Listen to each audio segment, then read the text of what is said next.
In this episode of Lawyers with Game, we're talking about new technologies in sports betting with the founder and CEO of Odds On Compliance, Eric Frank.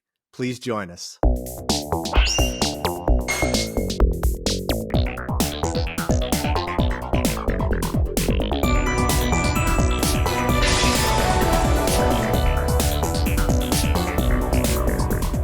Hello, everyone, and welcome to Lawyers with Game. I'm your host, Darius Gambino. I'm an attorney with Saul, Ewing in Philadelphia. I've assisted clients over 25 years in tackling all kinds of intellectual property issues, from patents to trademarks and copyrights. I'm also a lifelong gamer, currently playing on the PlayStation 5, and you can find me on the PlayStation Network as Eagles Fan 71. I'm really excited today to have Eric Frank, founder and CEO of Odds On Compliance, on with me today. Eric, welcome to the show. Thanks, Darius. Appreciate it. Excited to be here. And I'm still on a PS4, but hopefully my kids will convince me to upgrade them to a PS5 fairly soon. Yes, you definitely need to upgrade. It's a fantastic system. So for anyone who's not familiar, Odds On Compliance uses a lot of newer technologies to help sports betting companies and other gambling companies stay in compliance with all the different laws that are out there in the different states in the United States. And so we're gonna start by talking to Eric about his path to getting to this point of running Odds On Compliance. I know a long time ago you were an attorney, and you gave all that up for the exciting world of sports betting. So can you tell us a little bit about how you got to found Odds On Compliance? Yeah, absolutely. So as you said, I started out my legal career practicing law at an AmLaw 100 firm, almost exclusively in the gaming industry. So working, this is pre-online betting. So opening casinos, closing casinos during the recession, and working with slot manufacturers and investors who are invested in the space. Fast forward to 2015. Where online gaming is starting to come about. New Jersey's launched online gaming, and other states are looking at it. And was doing some work for a company called PokerStars, which is the largest online poker company in the world. And they decided to bring me in-house, and I went in-house to PokerStars to really kind of lead their U.S. regulatory efforts, help them. We helped them get launched in 4 markets in the U.S. And then I grew into a role as their global compliance officer, leading compliance and licensing obligations in 25 jurisdictions around the world, and as well as regulatory affairs. Really expanded significantly during my time at PokerStars, and learned a lot, certainly about global compliance industry in our space, and so particularly what I learned a lot about was how inefficient compliance can be for companies that are for technology companies that are focused on product, and so they were focused on building the best poker product, not building the best compliance technology solutions. And so, compliance really ends up being the last piece of focus from a technology perspective. And I realized this wasn't just a PokerStars problem; this was an industry problem. And so, decided to go out on my own to kind of help solve this issue and focus on delivering technology for the industry that's going to help make compliance and regulatory affairs a lot more efficient, a lot more consolidated, and easier for folks to manage their obligations on a day-to-day basis. Eric, I wanted to ask you a little bit about the Odds On Compliance product offerings. I know the big one is Playbook, which I think is a consolidated database of regulatory framework for gambling in 35 states. Can you talk a little bit about that product, and who the first couple of users that you had, and how you've kind of built a big customer base based on that product? Absolutely. So you nailed it. Playbook. What we've done with Playbook is we've aggregated all those statutes, regulations, advisory opinions, technical bulletins, all the information people need to manage compliance on a day-to-day basis. People for the longest time were going from one website, one regulator's website to another, to another, to another. And as you add in more and more states, as sports betting has grown exponentially in the US over the last couple of years, you're just adding more and more states that people are searching and navigating through all these different websites.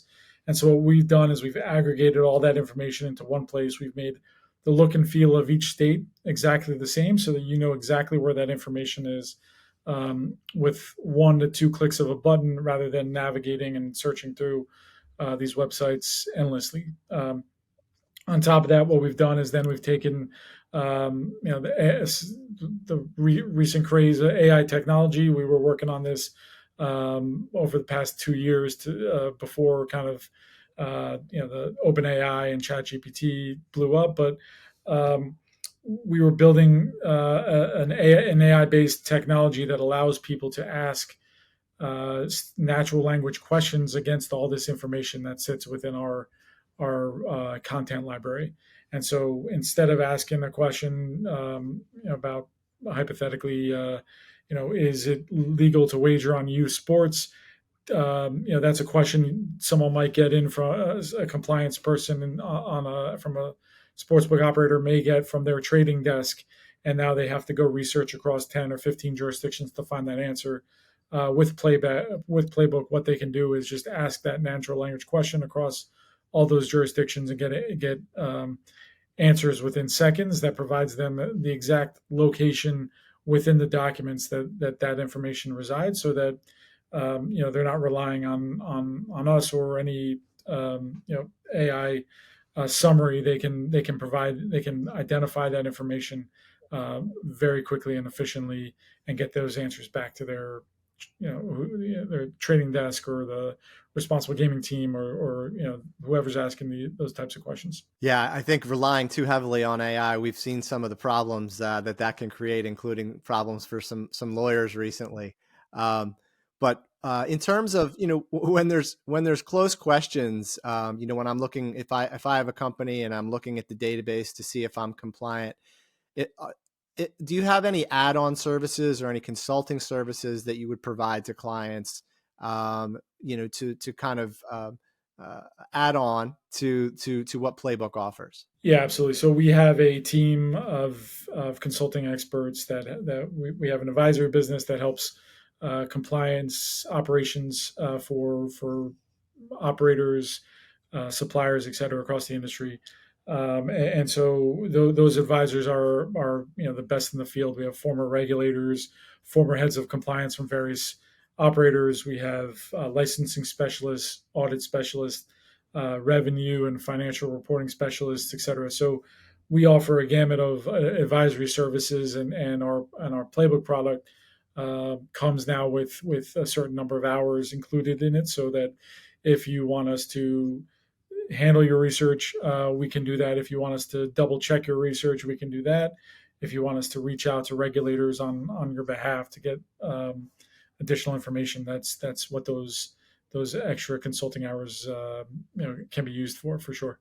So we like to talk about legal issues on this podcast, and we've talked about a few already. But in terms of getting the company off the ground, in terms of founding it, and in getting to the point now where you have a customer base and you have this product that's running smoothly, any types of major legal issues that you can discuss that you faced along the way?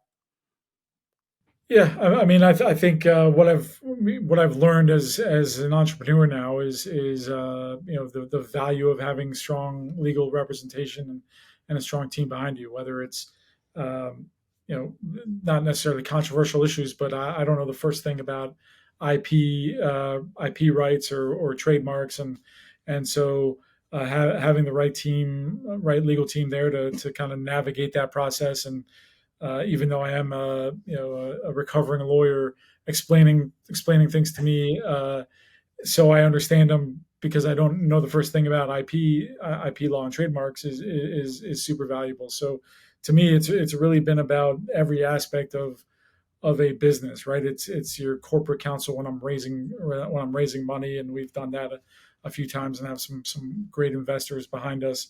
Whether it's the trademark rights of Playbook in the U.S. and U.K. and across Europe, whether it's HR issues and not necessarily problems, but just preparing for the worst, and having the right kind of documentation in place.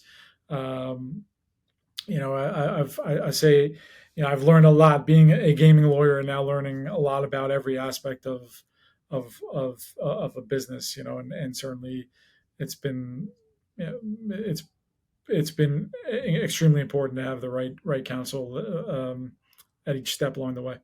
Yeah, I mean, it sounds like that you've handled everything perfectly, and you haven't had any, any major issues, which is great. So I wanted to ask you the other thing we like to talk about on this podcast is esports and video games. Um, and I know you have Eric Weiss on the team at Odds On Compliance, and that he's kind of acting as lead in that space. And you've done a little bit of work with some entities that are in the esports space. Can you talk a little bit about that? Absolutely. So our goal is to see esports regulated in an appropriate manner, similar to all the other verticals, making sure that most importantly that the consumers are protected, and which is the foundation, the purpose, right, of regulation. So for us, we've advised, and Eric's taken the lead on this, advised on kind of the right path toward the right path for regulation, and helping draft some model legislation, some model regulations around esports, and we've represented a few esports companies that are doing some really interesting things. We helped actually launch the first um, regulated esports event that took place in a casino in Atlantic City. We're also helping on some products that are looking to use kind of the sports betting licenses process in order to focus on esports. So there's, right now, without too much regulation directly in place on esports, they're having to kind of use the regulation that currently exists in order to get the right framework and be ahead of it. And it's so it's navigating a lot of those unique issues has been quite interesting. Yeah, I mean, I think that's something a lot of people may not realize, that you have this ability to or potential ability to bet on the outcome of an esports match, for instance, a Mhm. League of Legends match. Yep. You have the ability to bet on individual players.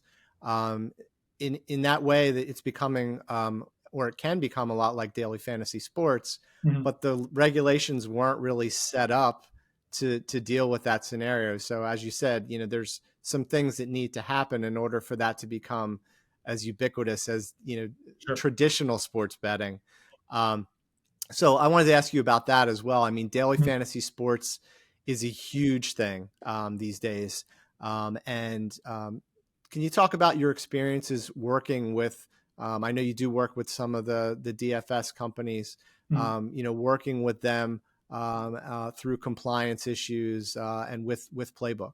Absolutely. So yeah, we work with several of the leading DFS companies, and I think it's a unique market in that there's a number of states that don't regulate daily fantasy sports. They allow it, but don't regulate it. And then there's a bunch that do regulate it. And so helping companies navigate, those two different ecosystems, and some folks having to make the decision that they want to put in place, basically live in a regulated world, even though they don't have to, so to speak, in certain markets, just because then it's a singular product across the board, and others choosing to kind of offer some unique features in the quote unquote unregulated markets. So it's quite interesting, and I think you hit the nail on the head in terms of being able to wager on certain individuals in esports competitions, et cetera. Another really interesting thing we're working on that impacts DFS and sports betting and esports is something called ProhiBet, which is a prohibited better solution. So a lot of states have regulations in place that say no athlete, coach, or person with information that could impact a sporting event should be authorized or permitted to bet on that event. So what we've done in partnership with a company called US Integrity is build a product that allows sports leagues or esports leagues or groups, associations to kind of give us a list of people that they don't want or that should be prohibited from betting on certain markets or games or events, and match that against a sports operator or DFS operator or even an esports operator's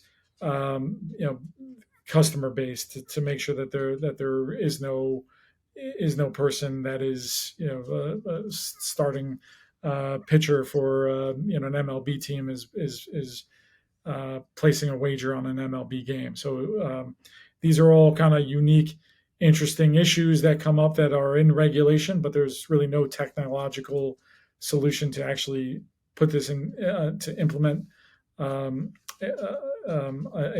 a solution here, and that's kind of the backbone of what we work on. That's a really interesting one to me because we've seen this come up a lot in the news with players betting on sports, whether it's professional players betting on leagues outside their league. So in other words, an NFL player maybe betting on an esports event, or in some bad cases betting within the league.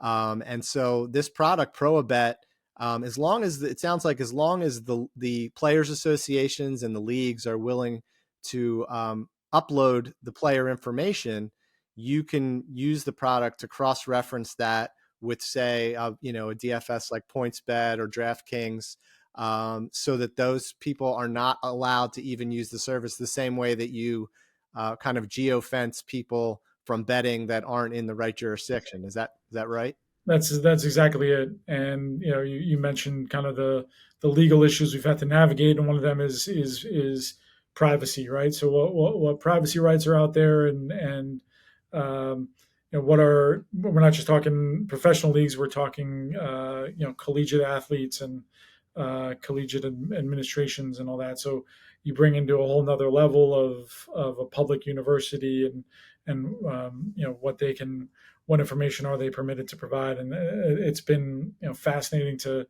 to navigate some of these legal issues and also build product that fits, maybe make changes to the product in order to fit within some of those legal boundaries. So in this instance, we talk about the encryption or de-identification of information before it even leaves the league or school's servers and location, and then gets transferred to us. So that de-identification becomes basically strips that information of it being any PII or personally identifiable information, and so all those unique legal issues all come into play here, and quite frankly, even as we develop product. Yeah, absolutely. Well, that sounds like a very interesting product for the next couple of years. Have to see how the leagues respond. But I mean, to me, that seems like a no-brainer that if you can use a technological means to avoid some of these slip-ups that the players and coaches are making, then you have to do it, right? So the last thing I wanted to ask you about is the future of odds-on compliance, other than ProhiBet. And let me ask you this first: is ProhiBet something that's available now, or is that something that's being released later in the year? Yes, we're releasing that September 1, and we have over 100 sports properties or leagues or schools, et cetera, that have signed up, that are going to be participating. And we're working with many of the the major sports books to get them ready. And involving regulators, because as I said, this comes out of a regulatorily mandated requirement.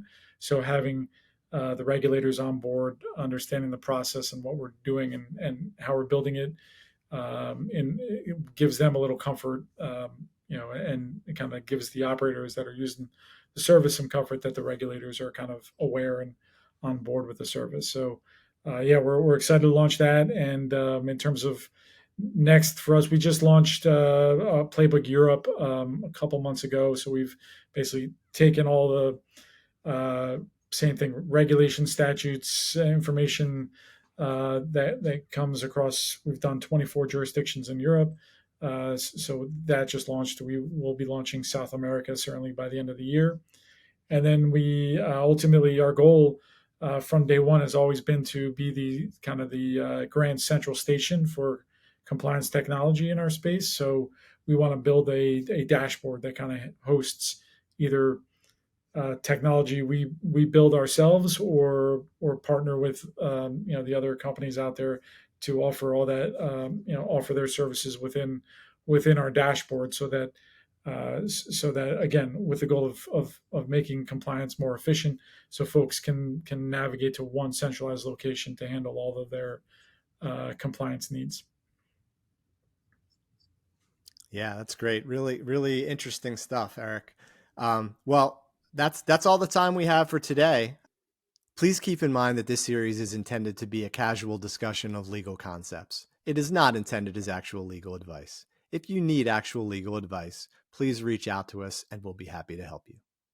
I want to thank my guest, Eric Frank from Odds On Compliance, CEO and founder, former and recovering attorney, for coming on today.